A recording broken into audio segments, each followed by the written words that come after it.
नमस्कार दोस्तों, मैं जनी पांडे आप सभी का फिर से स्वागत करता हूं।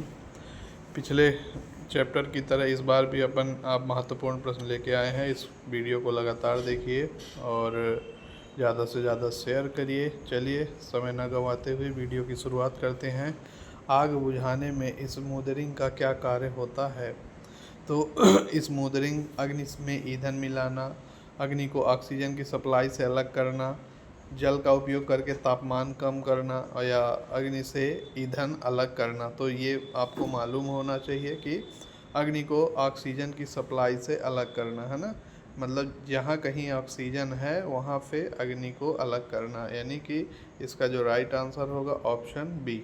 नेक्स्ट प्रश्न, विद्युत उपकरणों और तारों में लगी आग को बुझाने के लिए किस प्रकार के अग्निशामक यंत्र का उपयोग किया जाता है? आप भी जानते हैं ए, बी, सी और डी, ये 4 प्रकार की आग होती है और इसको याद करने का तरीका LOGE है ना, लॉज याद रखिएगा। ए प्रकार की आग जो होती है लकड़ी में लगी आग होती है, बी प्रकार की आग होती है ऑयल में लगी आग, और सी प्रकार की आग होती है गैस में लगी आग, और डी प्रकार की आग होती है इलेक्ट्रिसिटी में लगी आग। तो इलेक्ट्रिसिटी में ए प्रकार में तो आप पानी वगैरह डाल के बुझा सकते हैं, ठीक है। बी में आप फोम टाइप का उपयोग कर सकते हैं, है ना। और गैस के लिए यानी कि आप सी प्रकार की आग के लिए एक प्रकार से हेलोन टाइप का उपयोग कर सकते हैं, उसमें भी ड्राई पाउडर का उपयोग कर सकते हैं, ठीक है। और इलेक्ट्रिसिटी के लिए आप रेत से भरी बाल्टी का उपयोग करते हैं या CTC प्रकार का उपयोग कर सकते हैं। तो जो प्रश्न पूछा गया है वो विद्युत तारों में लगी आग, तो हेलोन टाइप का कर सकते हैं, और सी प्रकार में CO2 टाइप भी उपयोग कर सकते हैं, ठीक है। जरूरी नहीं कि यही प्रश्न आए, इन 4 में से भी आ सकता है। नेक्स्ट प्रश्न है, अग्निशामक यंत्र का उपयोग करते समय सही क्रम क्या है ना। आपको पास याद रखना है, पास, है ना। पास का मतलब होता है एक प्रकार से पुल, एम, स्क्वीज और सीक्वेंस, ठीक है। मतलब खींचना, अब यहाँ पे लिखा है ए ऑप्शन, खींचना, निशाना लगाना, एम मतलब निशाना लगाना, स्क्वीज मतलब दबाना, और सीक्वेंस से घुमाना, ये पास याद रखिएगा। तो राइट आंसर ए होगा। नेक्स्ट प्रश्न है, धुएं और जहरीली गैसों से सुरक्षा के लिए किसी व्यक्तिगत सुरक्षा उपकरण का उपयोग, मतलब जहाँ कहीं बहुत ज़्यादा धुआं और कोई व्यक्ति है उसको सुरक्षा करना है अपने मतलब पूरी बॉडी की, तो उसे क्या लेना चाहिए? एप्रॉन कपड़ा होता है, चश्मा देखे ही होगे, जहाँ मतलब ज़्यादा वेल्डिंग वगैरह होता है वहाँ अपन चश्मे का इस्तेमाल करते हैं। कान का कवर जहाँ शोर होता है वहाँ अपन उपयोग करते हैं। और ये नाक का मास्क, यही अपने को उपयोग किया जाता है, जहाँ धुआं न जाए तो नाक के लिए अपन मास्क उपयोग कर लेते हैं। तो राइट आंसर नाक का मास्क। भारी भार उठाने और ले जाने के लिए किस विधि का उपयोग किया जाता है? मतलब आपको वजन, बहुत ज़्यादा वजन है और उसको उठा के लेके जाना है, तो आप क्या उपयोग करते हैं? क्रेन और स्लिंग्स, रोलर्स, सीधे हाथ से उठाना या ढकेलना?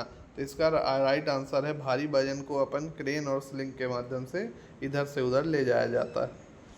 अगला प्रश्न है, लकड़ी या टेनन आदि के कुंद दांतों को तेज करने के लिए किस फाइल का उपयोग किया जाता है? ये आपके पास, आपको मालूम होगा कि जो बढ़ई लोग होते हैं वो लकड़ी वाला काम ज़्यादा करते हैं, ठीक है। तो उनके ये जो दांत होते हैं धीरे धीरे थोड़ा सा ख़राब होने लगते हैं।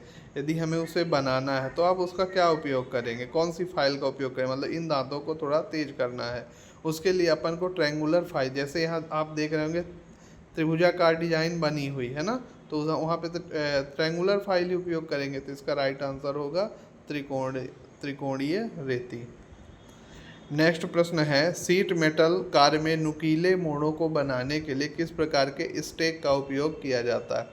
देखिए, स्टेक बनाया जाता है, नुकीले कार्य करना है यदि, तो स्टेक होता है। एक का नाम है स्क्वायर स्टेक। स्क्वायर स्टेक कुछ ऐसे होता है ना। हैचेट स्टेक, इसका जो राइट आंसर होगा हैचेट स्टेक, ठीक है। नुकीले मोड़ बनाने में हैचेट स्टेक का उपयोग किया जाता है, इस तरह से नुकीले मोड़, ठीक है। Blow horn stake, bevel edge square stake, ये नहीं होता, हैचेट स्टेक इसका राइट आंसर होगा। सोल्डरिंग आयरन की बिट किस धातु की बनी होती है ना। आपने देखा होगा जो सोल्डरिंग आयरन होता है उसकी जो बिट होती है ना, जो गर्म होती है ना, यहाँ पर पूरी नाइक्रोम वायर लगाई जाती है और बिट जो होती है वो कॉपर की होती है ना, यानी तांबे की होती है। और नाइक्रोम जो वायर होती है वो कहना चाहिए कि गर्म होने का काम करती है, हाँ, और कार्बन यूरेका नहीं। सोल्डरिंग आयरन का हीटिंग एलिमेंट किस धातु का बना, अभी यही क्वेश्चन आया था। हीटिंग एलिमेंट जो अपन ने सोल्डरिंग आयरन बनाया था, यहाँ पर ये जो है हमारा हीटिंग एलिमेंट होता है, ये एलिमेंट किस धातु का बना होता है, ये बना होता है नाइक्रोम तार का, ठीक है। किसका बना होता है, नाइक्रोम का। और तांबे का बिट बना होता है, ये ध्यान रखिए, तांबे का बिट बना होता है। फिर है तारों के इंसुलेशन को छीलने और काटने के लिए किस औजार का उपयोग करते हैं। तारों के इंसुलेशन को छीलना है, जैसे ये हमारी मान लीजिए तार, ये इंसुलेशन है और यहाँ से कंडक्टर गया हुआ है ना, ये कंडक्टर गया हुआ है। अब इस भाग को छीलना किसका उपयोग करोगे, wire stripper, side cutter, pincer या हथौड़ा। तो वायर स्ट्रिपर का उपयोग किया जाता है। वायर स्ट्रिपर को यहाँ पे लगा के दबा दिया जाता है तो जितना भी इंसुलेशन होता है वो बाहर हो जाएगा। नेक्स्ट प्रश्न है, ओम के नियम के अनुसार कौन सी विद्युत राशि आपस में संबंधित है। मतलब भी प्रपोर्शनल आई, ये आपने जाना होगा, भी बराबर आई इंटू आर, ये भी आप जानते होंगे। तो धारा, प्रतिरोध और शक्ति, यहाँ पर देख रहे होंगे कि धारा, प्रतिरोध और शक्ति में पी नहीं है ना, तो ये तो होगा नहीं भाई। धारा, वोल्टेज और प्रतिरोधकता, रजिस्टिविटी, प्रतिरोधकता भी नहीं है ना, ये धारा, वोल्टेज और प्रतिरोध, यही हो सकता है इसका राइट आंसर, धारा, वोल्टेज और प्रतिरोध। नेक्स्ट प्रश्न है, ओम के नियम का गणितीय सूत्र क्या। भी बराबर आई आर, अभी मैंने बताया। आर बराबर भी बराबर आई अपॉन आर, ये तो नहीं होगा। आर बराबर भी बटे आई भी नहीं होगा। ऑप्शन देख के आपको आंसर लगाना, आर बराबर आई बटे भी या भी बटे आई, ये सी ऑप्शन सही होगा, है ना। आर बराबर भी बटे आई होता है, आई बटे भी नहीं होगा। फिर है, चालक के प्रतिरोध के व्युत्क्रमानुपाती क्या होता है। चालक के प्रतिरोध के व्युत्क्रमानुपाती क्या होता है ना, लंबाई, अनुप्रस्थ काट सेक्शनल एरिया यानी अनुप्रस्थ काट का क्षेत्रफल, आर प्रोपोर्शनल 1/a, ये आपने सुना होगा, ठीक है। आर प्रोपोर्शनल 1/a यानी ये क्रॉस सेक्शनल एरिया है, तो यही बी ऑप्शन आपका सही होगा। विशिष्ट प्रतिरोध का प्रतीक चिन्ह, विशिष्ट प्रतिरोध का प्रतीक चिन्ह रो होता है, ऐसे थोड़ा पी टेढ़ा होगा, है ना, RHO, रो देखो, ये ऑप्शन ए सही आंसर होगा, रो होता है विशिष्ट प्रतिरोध का, ठीक। विशिष्ट प्रतिरोध की एसआई इकाई क्या होती है। विशिष्ट प्रतिरोध मतलब एक, मान लो ये अपना कोई कंडक्टर है, ये कंडक्टर मान लो 10-20 मीटर लंबा, तो अपन 20 मीटर भाग को ना लेकर 1 सेंटीमीटर या 1 मीटर लंबे 1 मीटर चौड़े भाग का जितना भी प्रतिरोध होगा वो हमारा विशिष्ट प्रतिरोध कहलाता है। इसकी इकाई जो होती है ओम मीटर होगी। क्या होगी मेरे दोस्तों, ओम मीटर, ठीक है। फिर आखिरी प्रश्न है, सीरीज सर्किट का निम्नलिखित में क्या उपयोग है। सीरीज सर्किट आपको मालूम ही है ना, अपन क्या करते हैं, इस तरह से किसी भी लैंप को जोड़ देते हैं ना। यहाँ पर सीरीज सर्किट में क्या होता है कि करंट जो है समान होती है, जहाँ एक बल्ब में जितनी करंट होगी वो दूसरे में भी होगी, तीसरे में भी होगी, वोल्टेज अलग अलग होता है ना।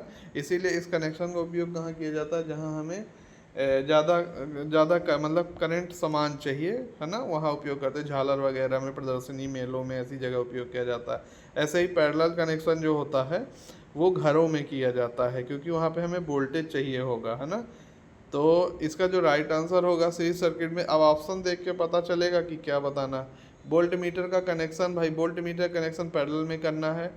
घरों में बिजली का लैंप पैरेलल में लगाना है। अमीटर में शंट प्रतिरोध को पैरेलल में लगाना है। इसका जो राइट आंसर है, सर्किट में फ्यूज हमेशा सीरीज में लगाया जाता है, ठीक है। नेक्स्ट वीडियो का इंतज़ार करिए, जल्द से जल्द तीसरा पार्ट भी हम आपके सामने लाएंगे। Thank you.